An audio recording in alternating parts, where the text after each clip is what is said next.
Hello everyone, welcome back to Isadora. It's really great to be back. Hope you're all having a good week. Okay, so if you're new to the channel, welcome. If you've been viewing the channel, welcome back. So I have a project coming up. It's called Feeding 5,000. Now, it's exactly as it sounds. Feeding 5,000 people, literally. But it's not just anybody. It's to feed the poor, the homeless, less fortunate, that kind of thing. So it's like an outreach I have coming up next month, December, for the festive season. This act to feed the homeless and the poor is not something new to me. It's like a family tradition. Like I grew up watching my mom in her own capacity feed the poor. She would just get up one day and just assign people to cook and take it out to the poor, take it out to the homeless. She learned that from her grandmother as well. So it's been like a family tradition. So I don't do it alone. Sometimes my siblings do it. So in my own capacity, like I could just get up and cook for about maybe 50 to 100 people, depending on what I can afford at the time, and then take it out. Now, the joy for me is not necessarily cooking the food. It's the way you give it out. I mean, some of them just take it off you, but some of them have genuine appreciation for it, and it's everything. So I was planning to do it this December by myself, just do about 50 or whatever it is I could handle, and I thought to myself, okay, so I'm just going to speak to my siblings about it, then, we could up it, being a festive season and all, and considering the inflation in the country and the economic situation. So I'm like, okay, I can talk to my siblings and maybe we'll up it to about 200, 300 and try to give it out to people, right? So the thought came to my head and I went to bed and I couldn't sleep. All night I kept tossing and turning. I just kept tossing and turning, like I was fighting myself. And a thought came to my mind, like 5,000 people, and I'm like, what? How is that even possible? I don't even have the capacity to do 200 by myself. Like, how would I do 5,000? So I kept struggling with myself, struggling with my thoughts. I was literally fighting myself. And then after a while, I thought to myself, okay, 1,000, like 1,000. I'll see how I can up it amongst myself, my siblings, and other people to 1,000. But I still could not sleep, so I just kept going, and the thought kept going 5,000, 5,000. And then later on, I was like, okay, let me calm down. And a thought came to my head, like, it's definitely not your project if you're hearing 5,000. Like, you're supposed to be a vessel to carry out this project. It's definitely not your project because it's bigger than you. So it's not your project if all you're hearing is 5,000, 5,000. And I had to settle down at that point and tell, okay, you know what, fine, I'll do 5,000. And then I later went to bed. So I woke up the next morning and I started working towards it and I put it out there. So I've always been the sort of person, like, I don't like to celebrate alone, right? I like a situation where when I'm celebrating, everybody around me, because I don't see a point in being the only one that is happy and celebrating and everybody around me is sad. So I always try to, if I can extend some of the good I'm going through to other people, and so that everybody is celebrating at the same time, I always tend to like that. And what makes me like genuinely happy, don't get me wrong, a lot of things make me happy, but what makes me genuinely happy is, like I said before, the joy of giving out food and everything. It's not so much in the cooking. It's that when you give it to some of them, yes, as much as some of them just cannot take it off you, do you understand? Some of them, there's a genuine smile that comes with it. There's a genuine happiness. See, what makes me genuinely happy is being able to do something for somebody and they're genuinely happy. Somehow, that happiness is infectious to me, do you understand? And it makes me happy. It's like food to me. I don't know why. And please don't get me wrong. We all have our good and our bad sides. I have my bad side as well. I scratch, I bite, I use pepper sprays, and I'm not afraid to use a taser, and I would enjoy it. So I'm not all good. I'm not saying I'm a saint or anything. I have my bad side, but this happens to be one of my good sides, right? So anyway, I'm just kidding. But anyway, I like to make people see that genuine smile. For me, it's like a privilege of being able to make somebody genuinely happy. It's not the forced smile, not the fake smile, but that genuine smile is like food to my soul, so to speak. Do you understand? So The problem I've always had is that I've only ever focused on my inner circle. I've always had that myopic view that I only focus on my inner circle, like doing things for the people in my inner circle, right? Don't get me wrong, like I said, once in a while I'll take this out and I'll do stuff for the homeless. I'll do stuff like that once in a while, but my main focus was my inner circle.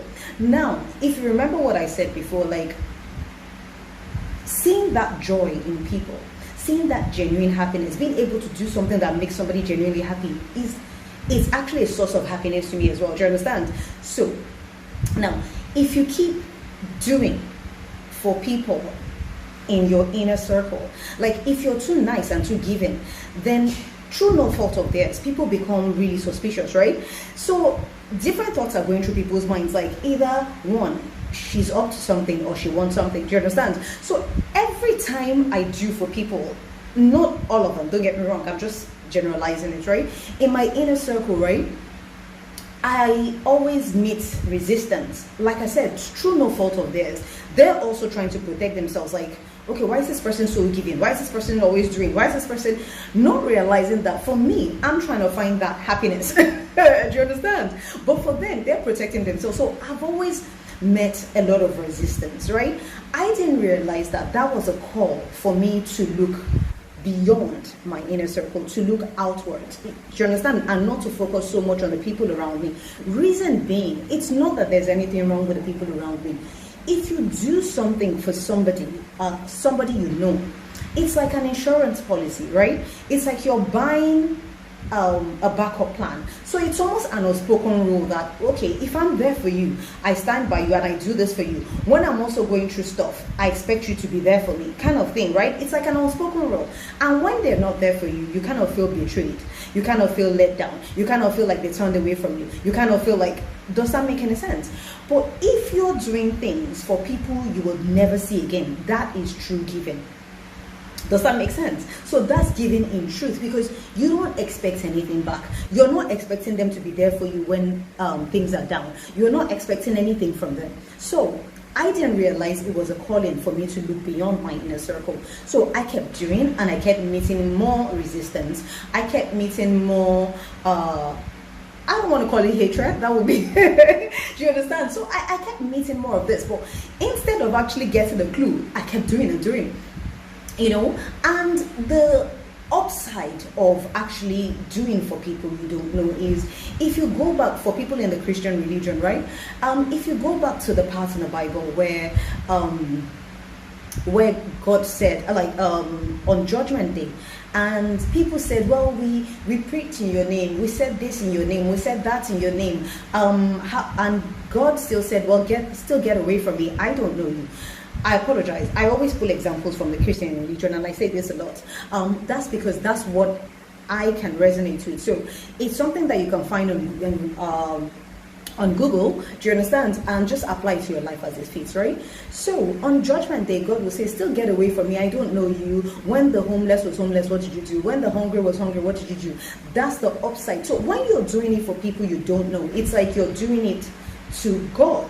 For people that are not religious people, you're doing it into the universe. It's only natural that the universe will never betray you. The universe will never turn their back on you. The universe or God will never betray you or turn his back on you. As long as you're doing things for God, he also knows that in turn, he would have to do it, which is like a better backup plan, a better insurance plan, right?